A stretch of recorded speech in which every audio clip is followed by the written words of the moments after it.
Olá pessoal, tudo bem? Primeiramente, boa noite. Espero que todos tenham passado muito bem das férias, né? Esse pequeno recesso que a gente teve.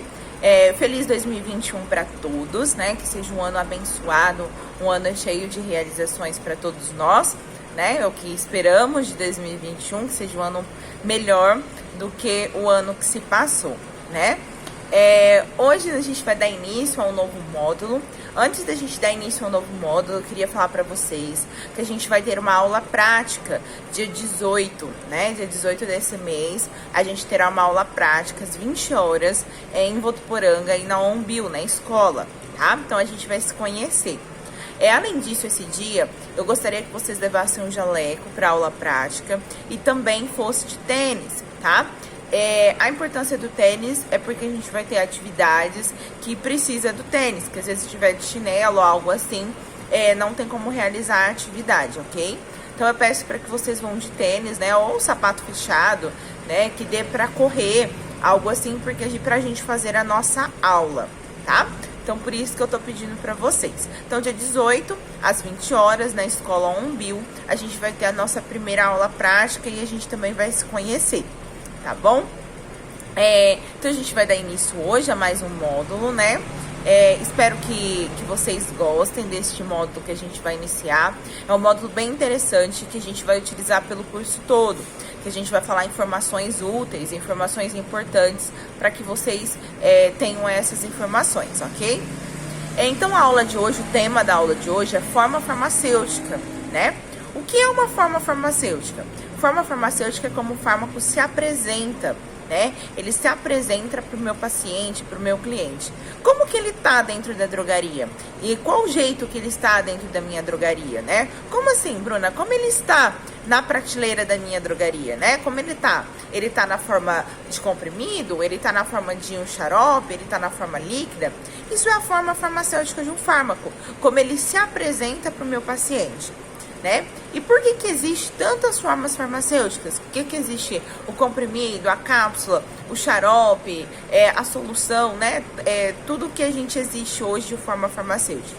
Existem tantas formas farmacêuticas para facilitar a utilização desse fármaco, né? Já pensou se eu não tenho um xarope, por exemplo, para dar para uma criança, ou uma solução para mim dar, uma gotas para mim dar para um bebê, ou para um idoso que tem um problema intestinal? Então, por isso que a gente tem essa diversidade em formas farmacêuticas, que é para facilitar a utilização. O que acontece é que tem alguns fármacos, né, alguns princípios ativos, que não tem como ter em outra forma farmacêutica. Então, tem um princípio ativo, por exemplo, a dipirona, que eu tenho ela em comprimido, tenho ela em gotas, eu tenho ela em xarope, né? Eu tenho a dipirona em vários tipos de forma farmacêutica. Mas eu não tenho a dipirona, por exemplo, ela na forma de creme ou de pomada, né? Por quê? Porque eu não consigo tornar ela nessa forma. O princípio ativo, ele se desintegra na forma na hora que vai para outra forma farmacêutica. Não é que a indústria não tentou, pelo contrário, a indústria ela tenta cada vez mais ter mais formas farmacêuticas do mesmo princípio ativo, né? Isso que é a intenção da indústria farmacêutica, para vender mais, né? Por exemplo, o diclofenaco a gente tem ele em gotas, a gente tem ele comprimido e a gente tem ele, por exemplo, em pomada, né? A gente não tem o diclofenaco, por exemplo, em xarope, porque a indústria não conseguiu. Mas quanto mais formas farmacêuticas disponíveis no mercado daquele princípio ativo, mais venda eu vou ter daquele princípio ativo, né? Porque mais pessoas vão ter acesso. Então, uma pessoa ele vai ter acesso, se ele torcer o pé, por exemplo, que ele pode passar uma pomada, uma criança pode ter acesso porque vai tomar em gotas, um idoso pode ter acesso porque vai tomar em xarope, né? E assim por diante, né? Então a indústria farmacêutica ela foca em vários tipos de forma farmacêutica para um determinado medicamento. Então por isso que se existe várias formas farmacêuticas, para mais pessoas utilizarem daquele medicamento.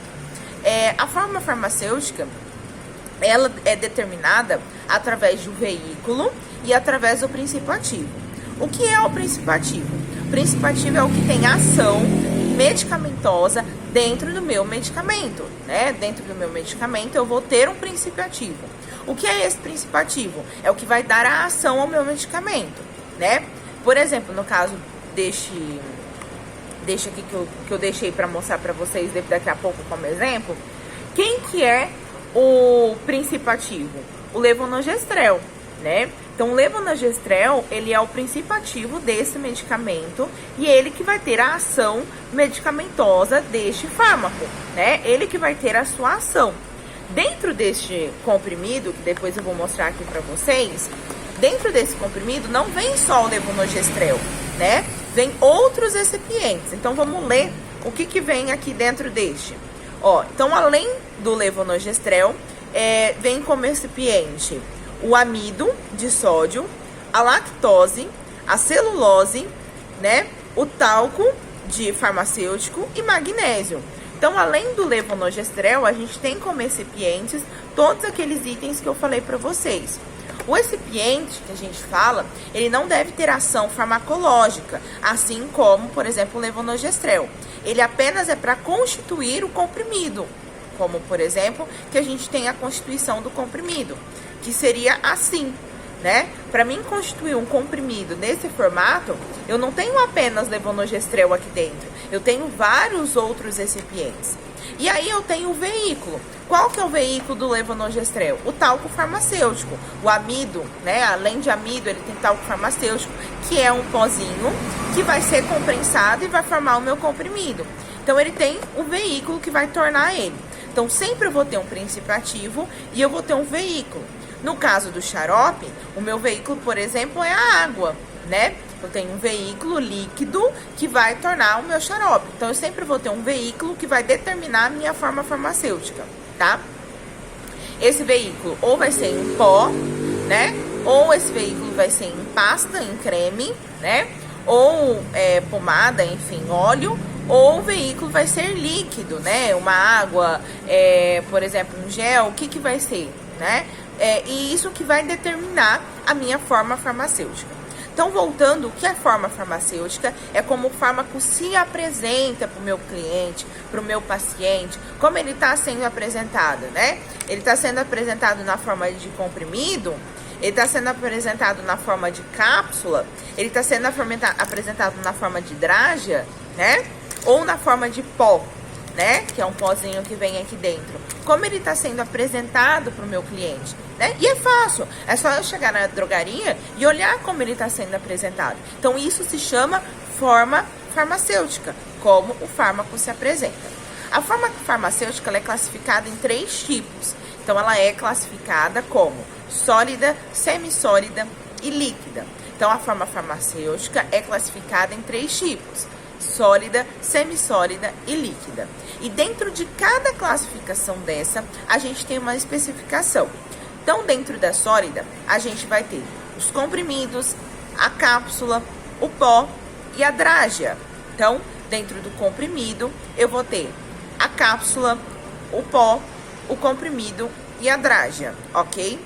Dentro do líquido, eu vou ter a suspensão, a emulsão, o xarope e o elixir dentro do líquido. Então, dentro do líquido, eu vou ter a suspensão, a emulsão, a solução, o xarope e o elixir. Dentro do semissólido, eu vou ter o creme, a pasta, a pomada e o gel, certo? Então, dentro de cada classificação de sólido, semissólido e líquido, eu vou ter as suas especificações. E como que eu vou saber, Bruna, que é um, que é outro? A gente vai saber a diferença entre um e outro, né? Vou saber a diferença entre um comprimido, entre uma cápsula, entre um xarope e entre uma solução. Então, eu vou saber a diferença entre eles para me poder reconhecer ele dentro da drogaria. Eu tenho que saber a diferença de um e de outro para mim poder falar para o meu cliente essa diferença. E por que é tão importante eu saber, né, a diferença entre um comprimido e uma cápsula? Porque isso também determina o tempo de ação de um fármaco. Então, a forma farmacêutica, assim como a via de administração que a gente vai falar na próxima aula, ela determina o tempo de ação que o fármaco vai ter. Certo? Então, se ele é um líquido, por exemplo, ele tem uma ação muito mais rápida do que um comprimido. Então, por isso é importante eu saber qual a forma farmacêutica que eu vou apresentar para o meu cliente, que ele vai ter uma eficácia melhor e mais esperada, que depende da saúde do meu paciente, depende de qual é a dor que esse meu paciente está sentindo, o que ele está sentindo, tá? Então isso depende muito. A mesma coisa do caso do creme, da pomada. Tem situações que eu preciso usar uma pomada. Já tem situações que eu preciso usar um creme. Tem situações que eu preciso usar um gel. Tem situações que, por exemplo, se eu usar um gel, eu vou prejudicar aquela área afetada. Então, por isso a importância de eu saber quais são as formas farmacêuticas, as suas vantagens, as suas desvantagens e quando eu posso utilizar cada forma farmacêutica, tá? Então, nessa aula de hoje é sobre isso que a gente vai falar. Então, classificação da forma farmacêutica é sólida, semissólida e líquida. A primeira forma que a gente vai falar é da forma sólida, né? Que a gente vai introduzir falando da forma sólida, né? Do medicamento em forma sólida. Classificação sólida. Dentro da sólida eu vou ter comprimido, que é assim, tá? O comprimido, ele é totalmente compacto, né? Ou seja, ele é comprimido, né? Foi colocado o princípio ativo e os recipientes aqui dentro dele. E uma máquina veio e comprensou esse comprimido na forma de comprimido. Ele vem dentro de um blister, né? E este é um comprimido. O comprimido, ele tem um revestimento, ele é revestido, né? E tem comprimidos que tem coloração e tem outros comprimidos que não possuem coloração. Nesse caso, este comprimido aqui que eu tô em mãos, não possui coloração. É um comprimido branquinho, tá? Então, ele não tem coloração. Quando ele tem coloração, ele é rosa, ele é amarelo, ele é laranja, né? É que ele possui coloração. Por que você tá falando da coloração? Porque a gente tem paciente, por exemplo, que tem alergia à coloração do comprimido, do fármaco, né? E aí, às vezes, a pessoa acha que tem... eu tomei um determinado medicamento e esse medicamento me deu alergia. Mas, às vezes, não é alergia ao medicamento. E sim, a pessoa tem alergia a um componente da fórmula, como, por exemplo, o corante, tá? Vou colocar um exemplo aqui pra vocês.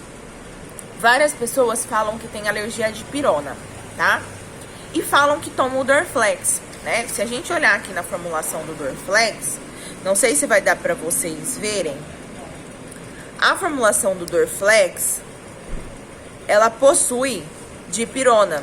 Não tá dando pra ver, mas é o primeiro componente aqui dela, da formulação do Dorflex, é a dipirona, né? E aí a gente tem paciente que chega aqui dentro da drogaria e fala assim, olha, eu não posso tomar dipirona, porque eu tenho alergia à dipirona. Me vê um Dorflex, né? E a pessoa toma o Dorflex normalmente e não tem alergia. Bruno, o que pode acontecer? O que pode estar acontecendo é que o paciente ele não tem a alergia à dipirona. Ele tem alergia a um componente do que ele tomou há um determinado tempo atrás. Então, vamos colocar que ele tomou um dipirona isolado, né, de um determinado laboratório. E ele teve alergia àquele medicamento, àquele determinado laboratório.